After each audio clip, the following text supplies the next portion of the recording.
Alright, y'all, so I was over here to see if I could get a little bit of tin to create some shade in the sheep and cow paddock. And as I was lifting the tin, because my husband has like trained me well with snakes, I was like, it's probably a snake under here. And I started just kicking, like I just started by just kicking one side of the tin. I just took my foot and I just kicked one side like that and moved it just a tiny inch. And then I got over to the other side and I kicked it again, and there was a huge snake. And I didn't know the name of the snake, but it had these like Hershey kiss marks. And I know that's a poisonous snake because my husband taught me, he showed me YouTube videos and he was like, hey, like these are the poisonous snakes. And so I knew it was poisonous, so I called him over and he got the tractor to lift up the tin because the snake went further under the tin. There's a lot of tin here, and we just knew that this could be a harboring ground for snakes. So when he got the bucket and he scooped up the tin and just pushed it out of the way, he pinned the snake and actually killed it that way. So yeah, so that's kind of where we are now. He's just kind of getting in and making sure that it's dead before he you know, moves the tractor back. But we do need to move this tin out of the way, and we had it on our minds to do before summer. We just hadn't done it. So that's just kind of where we are right now. So super scary. But I still can't see his head. Yeah. And he's still moving that front part of his body. Yeah. I'm kind of waiting to see if he stops moving before I take him out, because he's pinned. When I lifted him up with the tractor, his body got pinned in half. Yeah. And I was able to chop him in half. And I want to make sure that we get him. Yeah, it's super dangerous, especially for our kids, I think, more than anything. We try to teach them to be snake aware as well. And, you know, so, yeah. But, yeah, it's super dangerous for them because they're smaller. And not always aware of how to avoid snakes, and to make sure that they're, you know, not getting bitten by them. So oh no. See his head come out? I don't. I'm trying to pry him out. You bag up. Alright, y'all. So yeah, that's pretty much grossing me out, scaring me. So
this is the finished product.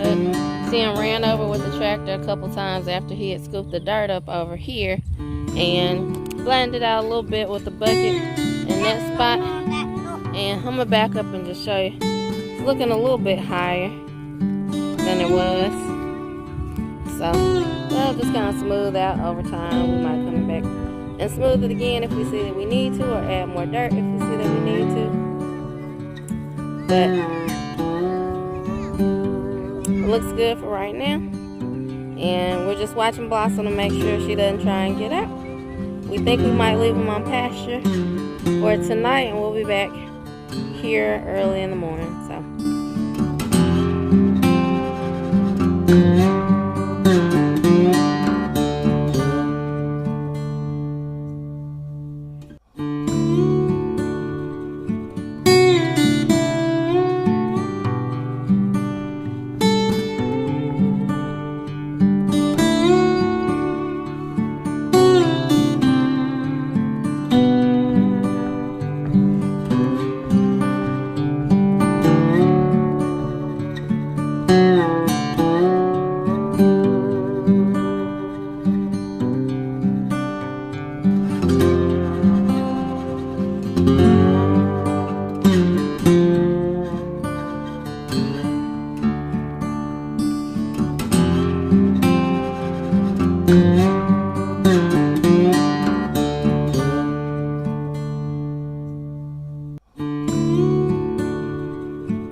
busy farm day today.